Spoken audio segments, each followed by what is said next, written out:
सभी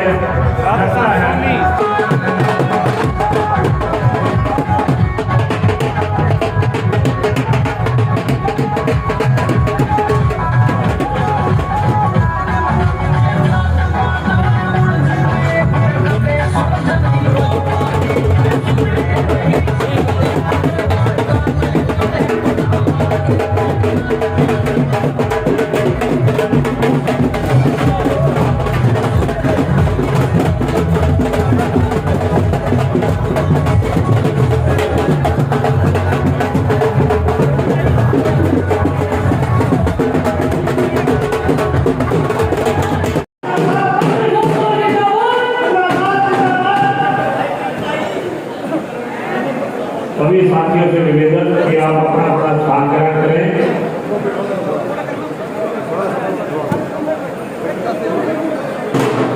आप अपने उनके साथ थोड़ा हेलो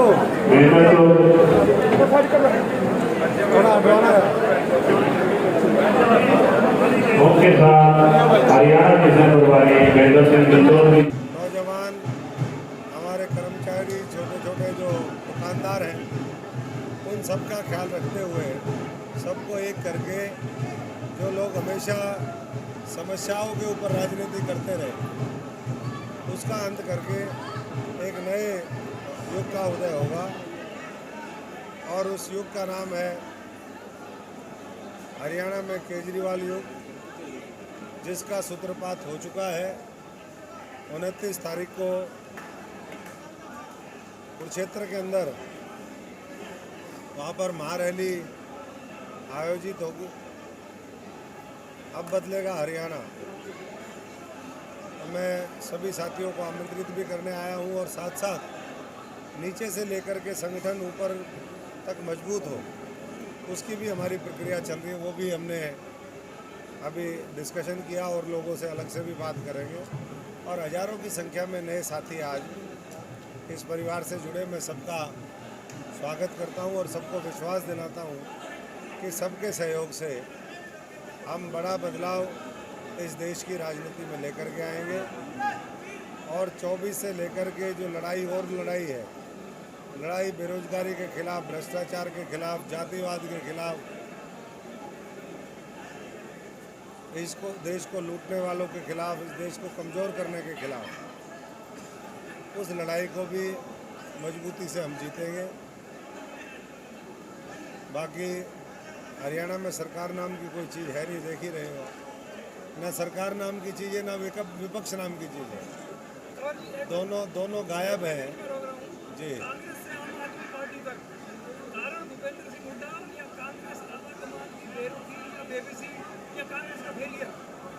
देखिए, आप सब जानते हैं 13-14 साल से आप लोगों से भी है, हमने तो हमेशा लोगों की लड़ाई लड़ी है। साधारण परिवार से उठ कर के आए, एक किसान मजदूर फौजी परिवार से ये सोच के आए थे कि लोगों की जो समस्याएं हैं, लोग बोलते बोलते रहते हैं लेकिन उसका स्थायी समाधान नहीं निकलता है। आज भी गांव में चले जाओ, वही गंदी नालियाँ, वही गंदे तालाब, वही शिक्षा की अव्यवस्था, वही स्वास्थ्य सेवाओं का अभाव। तो हम तो ये सोच कर के आए थे कि लोगों के लिए लड़ाई लड़ेंगे, लेकिन हमने जब देखा यहाँ तो लोग लुटेरे हैं। मोहम्मद गजनी, गौरी, अहमद शाह अब्दाली से बड़े बड़े जो लुटेरे इस धरती के ऊपर इस लोकतंत्र से पैदा हो रहे हैं, लोगों की वोट से। और उस व्यवस्था को बदलने के लिए जब हमें कोई दिखा तो धीरे धीरे, आप तो जानते हैं कि किन परिस्थितियों में क्यों हमने छोड़ी, क्योंकि लोग सेटिंग कर करके साधारण परिवार के लोगों को मारते हैं। तो जो लड़ने वाला दिखा उसके साथ हम खड़े हुए।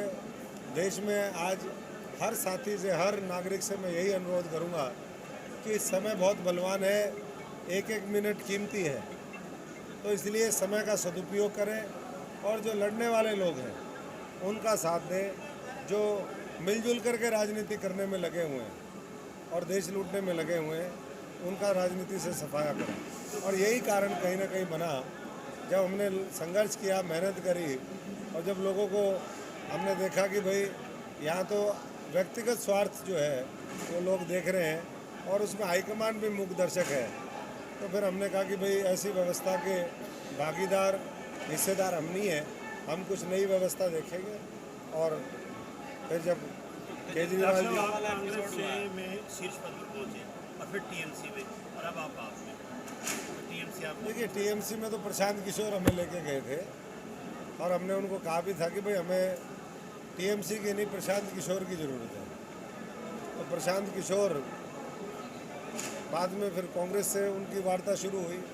तो वार्ता शुरू हुई, 5 महीने तक कुछ नहीं हुआ। तो फिर हमने कहा भाई हमारा तो इन पार्टियों से जिन्होंने देश लूट के खा लिया, उन पार्टियों से तो कोई वास्ता है नहीं। अगर प्रशांत किशोर की बात सिरे चढ़ जाती तो आप कांग्रेस में होते? नहीं, मैं वही कह रहा हूँ, जब उन्होंने कांग्रेस से वार्ता शुरू करी तो हमने वो नमस्ते कर ली। क्योंकि कांग्रेस ने तो जिस तरीके से लोगों को मारा, पिछले हमारे सारे मेहनती और मजबूत साथी, आज अगर वही कांग्रेस ठीक से अगर फैसले लेती तो मैं समझता हूँ कि न केवल हरियाणा में बल्कि कई और प्रदेशों में सरकार होती, हो सकता है देश में भी सरकार होती। तो जी कांग्रेस चेहरे बदल रही है लगातार, पहले आप फिर शैलजा जी अब उदयवान जी, तो क्या कांग्रेस का कुछ बनेगा राजनीति? देखिए, ये जो चेहरे हैं ये हर दागी चेहरा है। वो कुछ कोई नकाब लगा करके आ जाता है, कोई वैसे है। तो ये इन चेहरों से अब कुछ होने वाला नहीं है। शिखंडी के पीछे शिखंडी, शिखंडी के पीछे शिखंडी, शिखंडी के पीछे, वो तो एक शिखंडी के पीछे था मामला, यहाँ तो शिखंडियों के पीछे शिखंडी चल रहे हैं। तो इसलिए मैं समझता हूँ 1% का कि जवाब जरूर देना हाँ, कि आप प्रदेश अध्यक्ष रहे और आपको जिला संगठन गठित नहीं करने दिए गए, कारण पंडित सिंह हुड्डा था या आला कमान? देखिए, फैसला तो आला कमान ने करना होता है। या एक व्यक्ति को जो आप इतना महत्व दे रहे हैं, उस व्यक्ति के अंदर तो कुछ दम ही नहीं है। वो तो खुद आरएसएस हेडक्वार्टर में जा कर के धोख मार के आने वाला आदमी है। तो इसलिए इतना महत्व मत दीजिए। ना बीजेपी उनसे डरती, ना बीजेपी को पता है कि ऐसा आदमी तो हमारी गोदी में है, सरेंडर है। और जब तक ऐसे लोग कांग्रेस में बैठे रहेंगे, कांग्रेस का कोई भविष्य हो भी नहीं सकता। तो किन लोगों ने क्या क्या नहीं करने दिया, ये लोगों के सामने भी है और समय के साथ साथ और उजागर हो जाएगा कि लोगों ने भाजपा के इशारे पर खास तौर पे कांग्रेस को कमज़ोर यहाँ पर रहने दिया और वह आने वाले समय में कांग्रेस को उठने भी नहीं देंगे। और वैसे भी गांधी जी ने कहा था कि ये पार्टी ख़त्म हो जानी चाहिए। आज़ादी के समय में कहा था कि आज़ादी के लिए पार्टी बनी थी, ये एक आंदोलन था। जब उन्होंने अपने स्वार्थों के लिए इसको यूज़ करना शुरू किया, तब से इसमें गिरावट आई और वो गिरावट ही देश का भी पतन का कारण बनी। देश जिस तरक्की के साथ आगे बढ़ सकता था वो नहीं बढ़ने दिया। तो आने वाले समय में आप मुकाबला कांग्रेस से देख रहे हैं या बीजेपी से देख रहे हैं? एक बात बताओ, जब 90 में से 90 जीतेंगे तो मुकाबला किससे? 10 में से 10 लोकसभा जब हरियाणा के लोग दे देंगे तो मुकाबला किससे? मुकाबले में कोई नहीं है। पूरा हरियाणा के अंदर अंडर करंट है बहुत ज़बरदस्त। सुनामी जब आता है तो कई हज़ार किलोमीटर तो पहले वो समुद्र में ऐसे ही चलता है, पता ही नहीं चलता कि सुनामी भी है।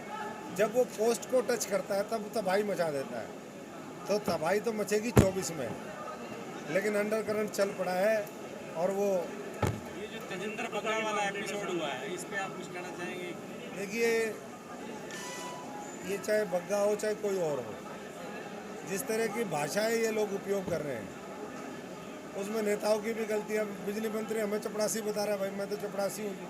और सारे चपरासियों से अनुरोध करूँगा, भाई चपरासी हमारा साथ दें, कर्मचारी हमारा साथ दें, बिजली विभाग के लोग साथ दें, जो बिजली विभाग वालों से पूरी सरकार से दुखी हैं वो भी हमारा साथ दें। ये लोग जो इस तरह की भाषा इस्तेमाल करते हैं, चाहे वो बड़े नेता हो चाहे उनके पदाधिकारी जो दूसरे हैं, कुछ न कुछ गलत वो जब भाषा का उपयोग करते हैं, जब वो देश को, समाज को, प्रदेश को बांटने की जब एक सोच को लेकर के आगे बढ़ते हैं, तो उसके ऊपर कार्रवाई जब होती है तो फिर उनके बचाव में दूसरे लोग आ जाते हैं। तो पहले तो उनको ही मर्यादा में रहना चाहिए और फिर उसके बाद अगर कोई कानूनी कार्रवाई हो रही है तो इस तरीके से पुलिस को पुलिस के सामने लड़ा करके राजनीतिक स्वार्थ की सिद्धि भारतीय जनता पार्टी या कोई भी और पार्टी उसको नहीं करनी चाहिए। तंवर साहब, आपने अभी बताया कि 90 की 90 सीटें हम हरियाणा में जीतेंगे। पंजाब में भी आपकी पार्टी है। पंजाब के मुख्यमंत्री कह रहे हैं कि चंडीगढ़ हमारा और सतलुज का हम पानी व्यवस्था नहीं देंगे, तो आप जब यहाँ सरकार बन जाएगी तो इस कलेश को कैसे दूर करेंगे? सारा कलेश मिट जाएगा। कलेश ही इसलिए है कि यहाँ पर सरकार गंदे लोगों की है, उन लोगों की है जो समस्याओं के ऊपर राजनीति करते रहे, जो पैरासाइट है उसके ऊपर। अगर ये लोग चाहते तो 6 साल में, तो 6.5 साल हो गए प्रधानमंत्री से मुख्यमंत्री मिला नहीं पाए। सुप्रीम कोर्ट का तो बहुत पहले फैसला आ लिया था। तो ये जानबूझ करके समस्या इनकी क्रिएट करी हुई है। तो पंजाब के ऊपर जितना चंडीगढ़ के ऊपर पंजाब का हक है, उतना ही हक हमारा भी है। और आने वाले समय में इन सब समस्याओं का जो है स्थायी समाधान वो आम आदमी पार्टी और हमारा नेतृत्व मिलकर। राजनीति का एक लक्ष्य होता है। अब आपका लक्ष्य फिर से सांसद बनना है, नहीं, हरियाणा का मुख्यमंत्री? मेरा दोनों में से कोई लक्ष्य नहीं है।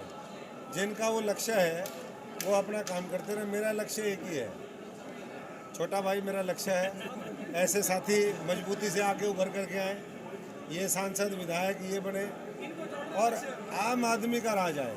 देखिए, मैंने हमेशा कहा है कि अगर कोई मेरे से कहे ना कि भाई मेरा खाना हजम नहीं होता या मेरे को नींद नहीं आती, मैं बहुत समस्या में हूँ और मैं मर जाऊँगा, मेरे को ये मिलना चाहिए, तो उसके जीवन के लिए हम कुछ भी त्याग कर सकते हैं, अपना जीवन भी दे सकते हैं। लेकिन अगर कोई धक्के से ज़बरदस्ती कोई चीज़ लेने की कोशिश करेगा तो उसको तो नहीं होगा। हमारा लक्ष्य ये है कि आने वाले समय में आम आदमी पार्टी हरियाणा में सरकार बनाए, किसान मजदूर की समस्याओं का समाधान करे और हरियाणा को शीर्ष स्थान पर लेकर के जाए, जहाँ 90 लोगों में खड़े होंगे या 10 लोगों में खड़े होंगे? जैसा पार्टी हाईकमान कहेगी वो खड़े होंगे। जहाँ तक मेरी व्यक्तिगत इच्छाएं है, मेरी व्यक्तिगत इच्छा है, हमने सब कुछ बढ़ के देख लिया है। व्यक्तिगत इच्छा पहले भी नहीं थी। अगर इच्छा होती तो मेरे को तो कांग्रेस में जनरल सेक्रेटरी बना रहे थे ऊपर, तो हमें तो वो लेकर के चुपचाप बैठ जाना चाहिए था। अध्यक्ष में रह लिया था। लोग कहते थे भाई फलाना थोड़े दिन में मर जाएगा, फिर तुम्हारी बारी थी। हम तो ये भी नहीं कहते मर जाए कोई। लोग कहते थे मेरे को कि भाई ये तो सबकी बारी आनी थी। मैंने कहा नहीं, अन्याय करने वाले से अन्याय सहने वाला ज़्यादा बड़ा गुनाहगार है। तो इसलिए हम ये गलत चीज़ें बर्दाश्त नहीं करेंगे और गलत बर्दाश्त नहीं किया इसलिए हम छोड़ करके आ गए। तो बाबा फकीरी में है, लोगों का भला करने में है। लोग भला चाहते हैं तो अपन पूरी ताकत के साथ अपने आप को कुर्बान। मोदी तो फकीर दूसरे तरीके का है। मोदी की फकीरी में हमारे में बहुत फ़र्क है। ये उसी तरीके से है जैसे बड़े बड़े डेरे चलते हैं और एक छोटा सा बाबा जो है वो साधु संत जो है, दोनों में उसी तरीके है। केजरीवाल जी की सबसे बड़ी खासियत ये है कि वो भारत माता के लाल है। भारत माता के बारे में सोचते हैं, इस देश के लोगों के बारे में सोचते हैं और जो देश के बारे में सोचता है उसके बारे में अशोक तंवर सोचता है। इसलिए केजरीवाल जी के साथ सरकार ने 50 रुपये सिलेंडर बढ़ा दिया। सिलेंडर का रेट बढ़ गया जी। सिलेंडर पे भी हर चीज़ पे बढ़ रहे हैं। तेल पे बढ़ रहे हैं, सिलेंडर पे बढ़ रहे हैं, खाना महंगा हो रहा है, तेल महंगा हो रहा है। कौन सी चीज़ सस्ती है? हर चीज़ महंगी। खाना खा के जाना है भाई साहब। हाँ, खाना खा सब चीज़ें महंगी है और इस महंगाई के खिलाफ ही एकजुट होकर के आंदोलन करने की जरूरत है। कमज़ोर और कायरों के हाथ में सत्ता और विपक्ष गया है, तभी से इस तरह का निरंकुश शासन आ गया। साहब आप देख सकते हो बिजली के बार कट लग रहे हैं, किसान बड़े परेशान है क्योंकि बिजाई का भी टाइम है, बड़े परेशान। इसमें कुछ कहना चाहोगे? किक्कर सिंह का देखो कमाल, किक्कर सिंह का देखो कमाल। हरियाणा में बीजेपी का बुरा हाल।